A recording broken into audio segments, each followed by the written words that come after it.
14 फरवरी को चुनाव है और गोवा के लोग इस बार बहुत एक्साइटेड हैं।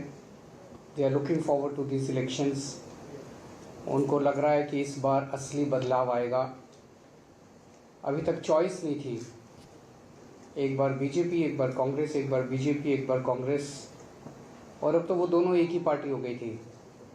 अब बीजेपी बेसिकली तो कांग्रेस ही हो गई है। सारे कांग्रेस के लोग कांग्रेस छोड़ के बीजेपी में चले गए तो वो भी कांग्रेस। सारा एक ही परिवार है, सभी एक ही कुनबा है। लोग बदलाव चाहते हैं, लोग तंग आ चुके हैं। जब से गोवा आज़ाद हुआ तब से लेके आज तक 15 साल बीजेपी का राज रहा, 15 साल एमजीपी का राज रहा, 25 साल कांग्रेस का राज रहा। तो आज गोवा की जो हालत है उसके लिए ये सारी पार्टियां जिम्मेदार हैं। आज गोवा में यूथ की जो हालत है, आज गोवा में बेरोज़गारी का जो आलम है, आज गोवा में जो इतना ज़्यादा करप्शन है, उसके लिए सारी पार्टियां जिम्मेदार हैं। इसीलिए आम आदमी पार्टी एक फ्रेश होप के रूप में सामने आई है। आम आदमी पार्टी की सरकार बनेगी तो हमारा गोवा को लेके क्या विजन है, तो 13 पॉइंट एजेंडा मैं आज गोवा के लोगों के सामने रख रहा हूँ, जिसे हमने पिछले 1-1.5 साल में बहुत गोवा के लोगों के साथ बातचीत करके, गोवा के लोगों के साथ सेवरल राउंड्स ऑफ डायलॉग्स करके ये पूरा एजेंडा तैयार किया है, जो मैं आपके सामने एक एक करके रख रहा हूँ। सबसे पहला पॉइंट है रोज़गार। गोवा के यूथ, गोवा का युवा बहुत ज़्यादा परेशान है, बहुत ज़्यादा दुखी है। कल भी शाम को मेरी कई सारे युवाओं से मीटिंग हुई। उनका एक तो दुख है कि रोज़गार नहीं मिल रहा, लेकिन जो ज़्यादा बड़ा दुख है वो ये कि उनके साथ अन्याय हो रहा है। सबको मालूम है कि नौकरियां कम हैं, लेकिन वो कम नौकरियां गलत तरीके से रिश्वत लेके या सिफारिश के ज़रिए गलत लोगों को दी जा रही है। There is no equality of opportunity. सबको बराबरी का हक नहीं मिल रहा। अगर कोई ज़्यादा इंटेलिजेंट है, उसके अच्छे मार्क्स आए हैं, उसको नौकरी नहीं मिलती। तो ये ख़त्म किया जाएगा। तो कल मैंने जब उनको कहा कि हमारी सरकार बनेगी तो उन्होंने कहा सब बहुत ज़्यादा करप्शन है, बहुत ज़्यादा करप्शन है। जब तक आप रिश्वत नहीं देते तब तक नौकरी नहीं मिलती, और या आपको सीएम की कंस्टिट्यूएंसी का होना पड़ेगा, उसका वोटर होना पड़ेगा, फलाने की constituency. Just a few constituencies which कुछ कंस्टिट्यूएंसीज हैं जहाँ सारी नौकरियाँ जा रही हैं। ऐसा क्यों है? क्योंकि वो चाहते हैं कि हमारे ये वोटर बन जाएं, तो गलत तरीके से। तो हमने कहा हमारी सरकार बनेगी तो हम करप्शन को इसको दूर करेंगे। और तो फिर एक युवा ने मेरे से पूछा कि ये तो सारी पार्टियां कहती है सर, चुनाव के पहले आप भी कह रहे हैं, दूसरी पार्टियां भी कहते हैं, हम आपके ऊपर कैसे विश्वास करें? बिल्कुल सही पूछा कि हमारे ऊपर क्यों विश्वास करें? इस टाइम तो सारे कहेंगे कि हम अच्छा करेंगे। मैंने उनको कहा कि दिल्ली में हमने करके दिखाया है।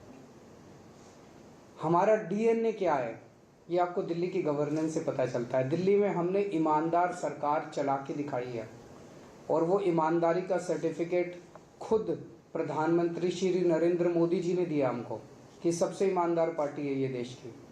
मोदी जी ने मेरे ऊपर रेड कराई, मोदी जी ने मनीष सिसोदिया पे रेड कराई, सीबीआई की रेड कराई, पुलिस की रेड कराई, हमारे 21 एमएलए को गिरफ्तार किया, सारी रेड कराई उन्होंने।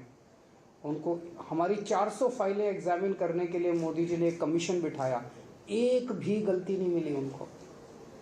तो सबसे ईमानदार पार्टी है आज़ाद भारत की, 1947 के बाद से लेकर आज तक की सबसे ईमानदार पार्टी है।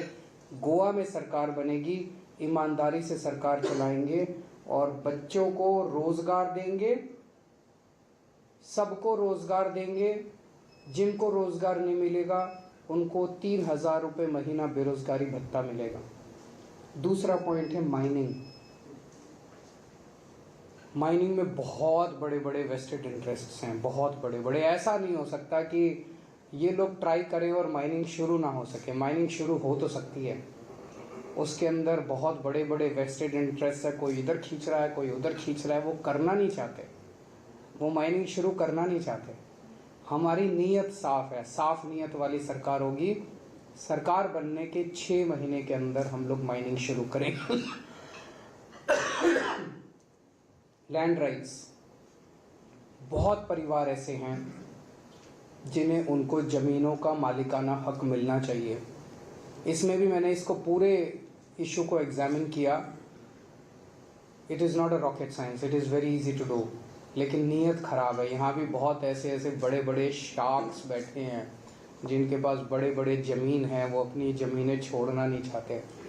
लेकिन आम आदमी पार्टी की सरकार ईमानदार सरकार होगी। जितने लोग हैं जिनको कई डिकेड से उनको अपने लैंड राइट्स नहीं मिले, उनको हम 6 महीने के अंदर लैंड राइट्स दिलवाएंगे। एजुकेशन, दिल्ली में हमने एजुकेशन में बहुत अच्छा काम किया और मुझे बहुत खुशी है। गोवा के किसी कोने में आप चले जाइए, गोवा में किसी से बात कर लीजिए, remotest of the places, he will say उसको ये पता है कि आम आदमी पार्टी की सरकार ने दिल्ली में हेल्थ और एजुकेशन में बहुत अच्छा काम किया। वो कहते हैं सर जो दिल्ली में आपने एजुकेशन में अच्छा काम किया वो इधर भी कीजिएगा। तो स्कूल ठीक करेंगे, सरकारी स्कूल ठीक करेंगे, एजुकेशन का पूरा सिस्टम ठीक करेंगे ताकि लोगों को फ्री में अच्छे से अच्छी एजुकेशन बच्चों को मिल सके, जैसे दिल्ली में करके दिखाया। Health, 5th item is health. आज पूरे गोवा के अंदर सरकारी सेक्टर में एक ही हॉस्पिटल है, जीएमसी, और उसकी भी आप लोग जानते हैं कितनी बुरी हालत है। जितने प्राइमरी हेल्थ सेंटर्स हैं उनका बहुत बुरा हाल है, practically they are non existent many of them. जैसे दिल्ली में हमने मोहल्ला क्लिनिक्स खोले, हर गांव के अंदर मोहल्ला क्लिनिक खोलेंगे, हर वार्ड के अंदर मोहल्ला क्लिनिक खोलेंगे, और भी कई सारे गवर्नमेंट हॉस्पिटल्स बनाएंगे। उन सारी चीज़ों को छोड़िए, बेसिकली मैं लोगों को एक हेल्थ गारंटी दे रहा हूँ कि अगर आपके घर में कोई भी बीमार होगा, दिल्ली में अगर कोई भी बीमार होता है तो क्रोसिन से लेके छोटी से छोटी दवाई, अगर फीवर भी है तो क्रोसिन से लेके और बड़े से बड़ा ऑपरेशन भी है वो फ्री में होता है उसका। अगर किसी का 40 लाख, 50 लाख, 60 लाख रुपए का भी ऑपरेशन होना है तो वो फ्री में होता है उसका। सारी दवाइयाँ फ्री है, सारे टेस्ट फ्री है, सारा इलाज फ्री है, हॉस्पिटलाइजेशन फ्री है, सब कुछ फ्री है और अच्छा इलाज होता है। सरकारी अस्पताल वाला इलाज नहीं होता, अच्छा प्राइवेट जैसा इलाज होता है दिल्ली के अंदर। वैसा ही दिल्ली में जैसे करके दिखाया, गोवा में भी आई एश्योर दैट सब लोगों को अच्छी हेल्थ फैसिलिटीज़ मिलेगी, फ्री में मिलेगी। 6th इज़ करप्शन, ये केवल हम ही कर सकते हैं और देश में कोई नहीं कर सकता करप्शन दूर। हमने दिल्ली में करके दिखाया, गोवा में भी we will provide a corruption free government. 7th is 1000 rupees to every woman above 18 years of age। 8th is agriculture. खेती को लेके किसानों की बहुत सारी समस्याएं हैं। अभी यहाँ आने से पहले मैं रामाराव जी से भी बहुत डिस्कशन कर रहा था, इनके भी बहुत सारे आइडियाज़ हैं, ये जनता में घूमते रहते हैं। सिसिल अभी बात कर रही थी, उनके भी बहुत आइडियाज़ हैं। खेती को लेके जितने भी इश्यूज़ हैं उन सारे इश्यूज़ को फार्मर्स के साथ बैठ के, इस कम्युनिटी के साथ बैठ के सॉल्व किए जाएंगे। 9th is trade and industry. कल ही मुझसे कोई मिलने के लिए आया, कोई ट्रेडर था, व्यापारी था, इंडस्ट्रियलिस्ट था। उसने कहा it is so difficult to set up a new industry और a new trade in Goa. नया लाइसेंस लेना तो बहुत ही मुश्किल है। बोला पैसे भी ले लेते हैं फिर भी नहीं काम करते। इसको ठीक किया जाएगा, पूरा सिस्टम को स्ट्रीमलाइन किया जाएगा, रेड राज बंद किया जाएगा, इंस्पेक्टर राज बंद किया जाएगा, जैसे दिल्ली में किया हम लोगों ने। सारे प्रोसीजर्स को सिंप्लीफाई किया जाएगा and we want trade and industry to flourish, because अंत पंत में तो अगर व्यापार बढ़ेगा, इंडस्ट्री बढ़ेगी, तभी लोगों को रोजगार मिलेंगे। और कितने